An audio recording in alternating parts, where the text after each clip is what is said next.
룻이 밭에서 저녁까지 줍고 그 주운 것을 떠니 뿌리가 한 에바쯤 되는지라. 그것을 가지고 성읍에 들어가서 시어머니에게 그 주운 것을 보이고 그가 배불리 먹고 남긴 것을 내어 시어머니에게 드리매 시어머니가 그에게 이르되 오늘 어디서 주웠느냐? 어디서 일을 하였느냐? 너를 돌본 자에게 복이 있기를 원하노라. 룻이 누구에게서 일했는지를 시어머니에게 알게 하여 이르되 오늘 일하게 한 사람의 이름은 보아스니이다. 하는지라. 나오미가 자기 며느리에게 이르되 그가 여호와로부터 복받기를 원하노라. 그가 살아있는 자와 죽은 자에게 은혜 베풀기를 그치지 아니하도다. 그 사람은 우리와 가까우니 우리 기업을 물을 자 중에 하나이니라. 하니라. 모압 여인 룻이 이르되 그가 내게 또 이르기를 내 추수를 다 마치기까지 너는 내 소년들에게 가까이 있으라 하더이다. 내 딸아, 너는 그의 소녀들과 함께 나가고 다른 밭에서 사람을 만나지 아니하는 것이 좋으니라. 이에 룻이 보아스의 소녀들에게 가까이 있어서 보리추수와 밀추수를 마치기까지 이삭을 주우며 그의 시어머니와 함께 거주하니라. 묵상으로 아침을 여시는 천안침례교회 여러분을 진심으로 축복합니다.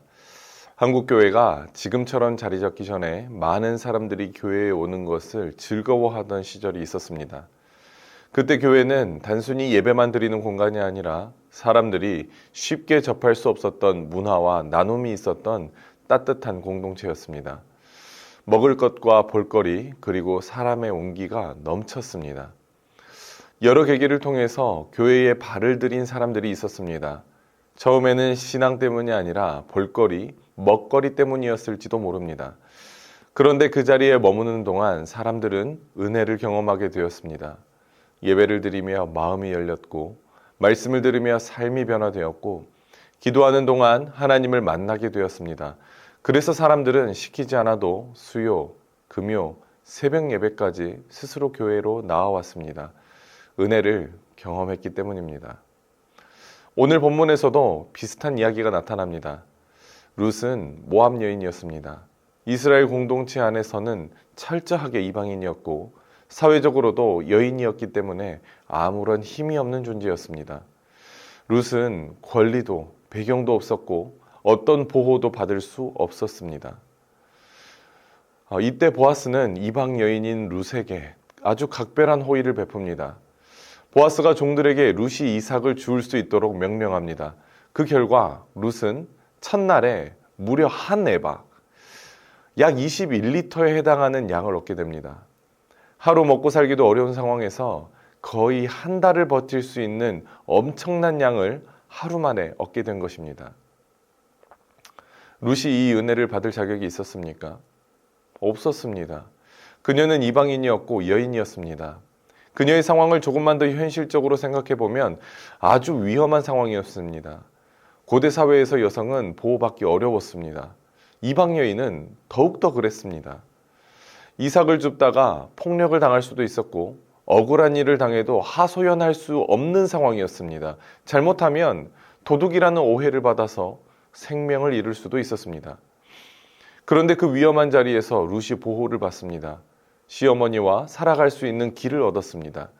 인생이 회복될 수 있는 가능성을 얻게 된 것입니다. 서두에 말씀드렸던 한국교회를 생각해 보면 처음 교회에 나왔던 많은 사람들이 신앙이 좋아서 온 것이 아니었습니다. 먹을 것 때문에, 사람 때문에, 볼거리 때문에 왔을지도 모릅니다. 그러나 중요한 것은 왔다는 사실이고 그 자리에서 은혜를 경험했다는 사실입니다.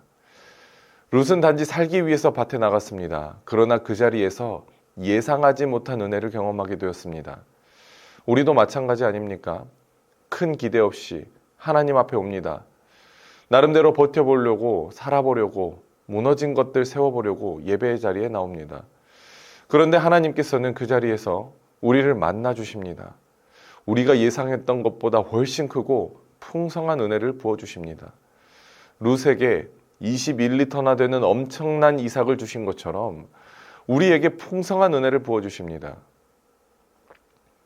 우리 교회는 얼마 전에 커먼데이를 했습니다. 아버지를 떠났던 탕자와 같은 영혼들이 다시 아버지의 집으로 돌아올 수 있도록 자리를 마련했습니다. 자, 우리는 그 영혼들을 어떻게 대해야 합니까? 우리가 과거에 어떤 계기로 교회에 왔든 그 자리에서 은혜를 경험하고 지금처럼 머무를 수 있었던 것은 보아스와 같이 은혜를 흘려보내는 사람들이 있었기 때문입니다. 하나님께서 오늘 말씀을 통해서 우리에게 이렇게 말씀하시는 것 같습니다. 너희가 보아스가 되어라. 누군가에게 안전한 울타리, 누군가에게 다시 살아갈 기회, 은혜를 경험하게 할 통로가 되어주라는 것입니다. 여러분, 우리는 이미 은혜를 받은 사람들입니다. 그러나 우리가 그 은혜를 받기만 하고 고여 있으면 안 됩니다. 이제는 흘려보내야 할 차례입니다. 컴홈데이에 왔던 영혼들이 단순히 왔다가 가는 사람이 아니라 은혜를 경험하고 머무는 사람이 될 수 있도록 우리 모두 보아스와 같이 은혜를 흘려보내는 사람이 되기를 예수님의 이름으로 축복합니다. 제가 잠깐 기도하도록 하겠습니다. 주님, 자격 없는 우리에게 주님이 주시는 은혜로 이 자리에 머무르게 하시니 참으로 감사합니다. 룻에게 베푸셨던 그 풍성한 은혜가 우리의 삶에도 넘치도록 채워주시니 참으로 감사합니다. 이제 받은 은혜를 붙잡고만 있는 것이 아니라 보아스처럼 흘려보내는 삶을 살게 하여 주옵소서. 우리 교회가 한 사람 한 사람 누군가에게 안전한 자리, 은혜의 통로가 되게 하여 주옵소서.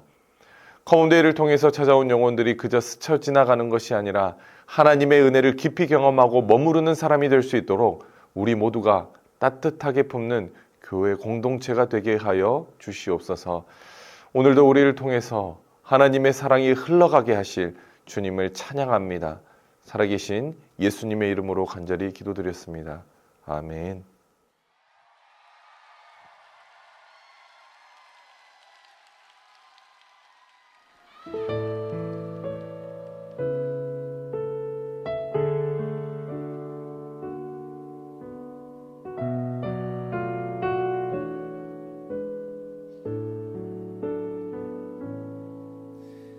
은혜로 날 보듬으시고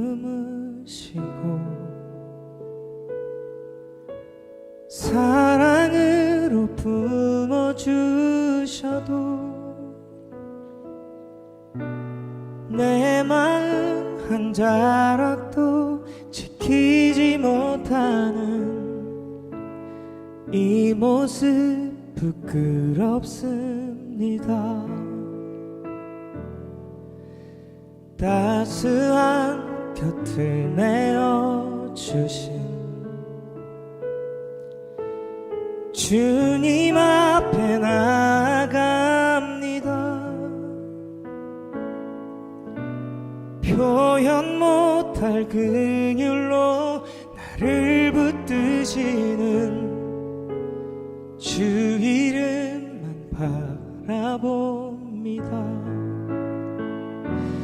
매일 마주한 슬픔을 견뎌나가며 주 예수의 마음을 닮아가네. 두려운 걸음마다 주가 동행하니 주 의지하며 오늘을 걷네. 주의 신실한 소망을 깊이 담으며 주 예수의 풍요를 채워가네.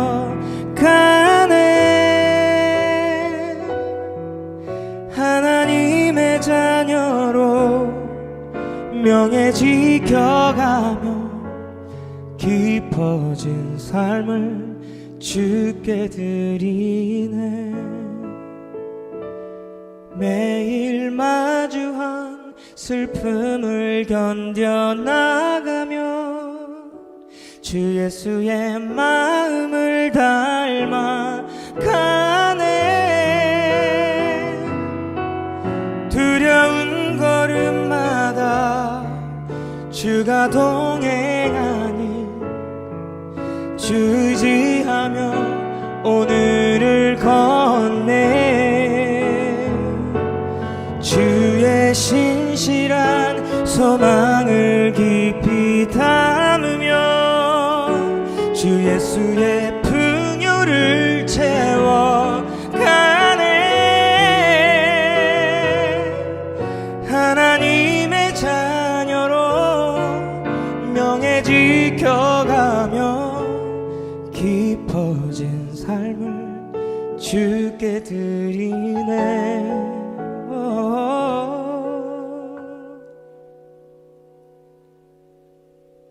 깊어진 삶을 주께 드리네.